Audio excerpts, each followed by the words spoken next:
శ్రీమతి సునీత లక్ష్మారెడ్డి గారు.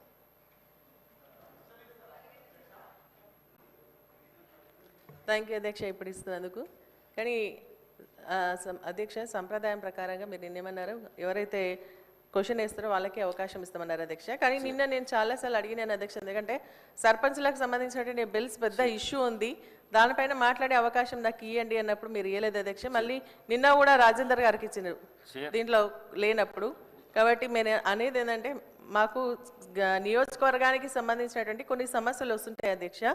వచ్చినప్పుడు ఏంటంటే, ఇక్కడ క్వశ్చన్ వచ్చినప్పుడు లేకుంటే మాట్లాడేటువంటి అవకాశం వచ్చినప్పుడు మేము హ్యాండ్ రైజ్ చేసినప్పుడు వాళ్ళకి ఎట్లయితే అవకాశం కల్పిస్తున్నారో, క్వశ్చన్ వాళ్ళు ఇవ్వకుండా వాళ్ళకి ఎట్లయితే అవకాశం ఇస్తున్నారో మాకు కూడా అటువంటి అవకాశం. ఎందుకంటే గౌరవ సభ్యులం అందరం కూడా ఈ సభకు గౌరవ సభ్యులం కాబట్టి ప్రతిపక్షమైన అధికారమైన ఒకే రకమైనటువంటి రూల్ ఉండాలని చెప్పి మాత్రమే నేను అడుగుతాను అధ్యక్ష.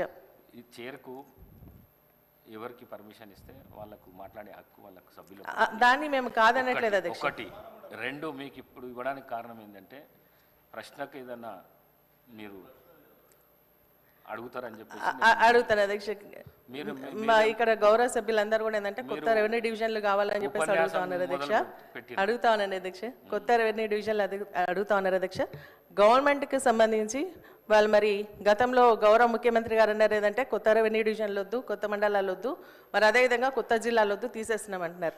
మరి వాళ్ళకి సంబంధించినటువంటి సభ్యులే అడుగుతా ఉన్నారు ఇప్పుడు కొత్త రెవెన్యూ డివిజన్స్ కావాలని. అట్లా ఇచ్చేది ఉంటే మా జిల్లాలో కూడా కొన్ని ఉన్నాయి, దాన్ని కూడా ప్రతిపాదిస్తామని చెప్పేసి చెప్తా ఉన్నాం అధ్యక్ష. Thank you.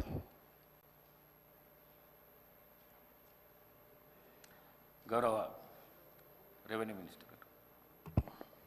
అధ్యక్ష, తమ ద్వారా సహచర ఎమ్మెల్యే గారు ఐలే గారికి ఏదైతే ఇందాక తమకు వివరించిన దాంట్లో ప్రభుత్వానికి అందిన ప్రతిపాదనలో పరిశీలనలో ఉన్న ఒకటి ఆలేరుకు సంబంధించింది అధ్యక్ష.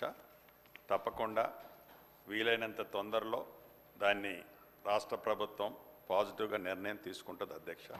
అదే రకంగా మరొక శాసనసభ్యులు మిత్రులు అడిగినట్టు మక్తలు ఆత్మకూరుకు సంబంధించిన దాంట్లో ఆ రెవెన్యూ డివిజన్స్ కావాలని అడగటం జరిగింది.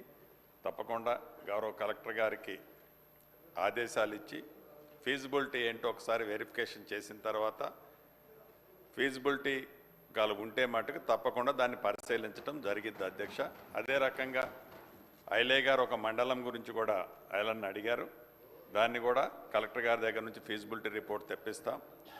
దాని మీద కూడా పూర్తిగా పరిశీలించి నిర్ణయం తీసుకోవడం జరుగుద్ది. ఇందాక సోదరిమైన అన్నట్లు జిల్లాలు ఏవేవో మారుస్తామనో, జిల్లాలు ఏవేవో తీసేస్తున్నామనో ఏదైతే ఒక గ్లోబల్ ప్రచారం బయట జరుగుతుందో, నిన్న ఆ పెద్దల సభలో జరిగిన దాంట్లో కూడా చాలా స్పష్టంగా చెప్పాను. మళ్ళీ ఈ సభలో కూడా గౌరవ సభ్యులందరికీ ఏం చెప్పదలుచుకున్నది, ప్రభుత్వ పక్షాన ఏ జిల్లాని ఈ ప్రభుత్వం తీసేయాలని కానీ కొత్తగా ఏదో ఒక జిల్లా ఇవ్వాలని కానీ ఈ ప్రభుత్వానికి లేదు. ఉన్న జిల్లాలు ఏ ఒక్క జిల్లాని కూడా ఈ ప్రభుత్వం తీసేసే ఆలోచన లేదు. ఏవైతే రాష్ట్ర వ్యాప్తంగా ఇప్పటి వరకున్న 33 జిల్లాలు కానివ్వండి, 76 మండలాలు కానివ్వండి, 621 మండలాలు కానివ్వండి, 76 డివిజన్లు కానివ్వండి, రెవెన్యూ డివిజన్స్, ఆ డివిజన్స్ యాజ్ ఇట్ ఈజ్గానే కంటిన్యూ అవుతాయి. ఏ ఒక్కళ్ళు రాష్ట్రంలో ఉండే ప్రజలు కానీ ప్రజాప్రతినిధులు కానీ ఈ డివిజన్ తీసేస్తున్నామనో, ఆ మండలం తీసేస్తున్నామనో, ఈ జిల్లా మారుస్తున్నామనో ఏదైతే అపోహలు ఉన్నాయో ఆ అపోహలకి ఫుల్ స్టాప్ పెట్టాలని ఈ శాసనసభలో నుంచి యావత్ తెలంగాణ ప్రజలకి, అదే రకంగా ప్రజాప్రతినిధులకి రాష్ట్ర ప్రభుత్వం తరఫున చెప్తున్నాను అధ్యక్ష. అదే రకంగా ఇందాక చెప్పినట్లు ఏవైతే 11 రెవెన్యూ డివిజన్స్కి సంబంధించిన ప్రపోజల్స్ వివిధ స్థాయిల్లో ఉన్నాయో వాటిని కూడా ఫీజిబిలిటీస్ని బట్టి ఆల్రెడీ 4 జారీ ప్రాథమికంగా ఆల్రెడీ నోటిఫికేషన్ ఇచ్చాం. ఒకటి కలెక్టర్ గారి దగ్గర నుంచి ఫీజిబిలిటీ వచ్చింది, మిగిలిన 6 కూడా కలెక్టర్ గారి పరిధిలో పరిశీలనలో ఉన్నాయి. వాటి మీద కూడా తప్పకుండా చర్యలు తీసుకుంటాం. Thank you. Collector. Question number 477 deputy CM గారు ఇంకా రాలేరు.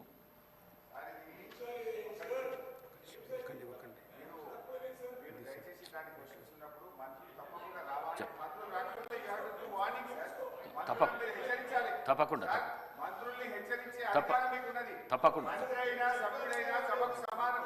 ఇక్కడ రాకపోవడం ఏం పద్ధతి సార్? తప్పకుండా నెక్స్ట్ రాగానే తీసుకుంటే చెప్తాను పిలిపిస్తాను.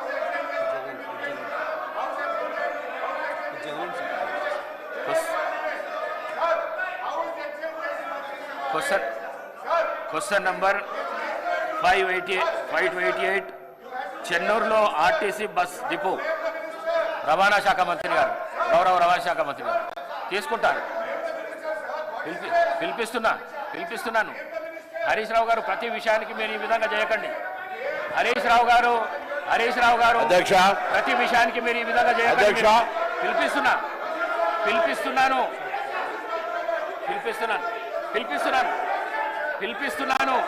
మీరు కూర్చోండి. బ్రో అధ్యక్ష అప్పుడప్పుడు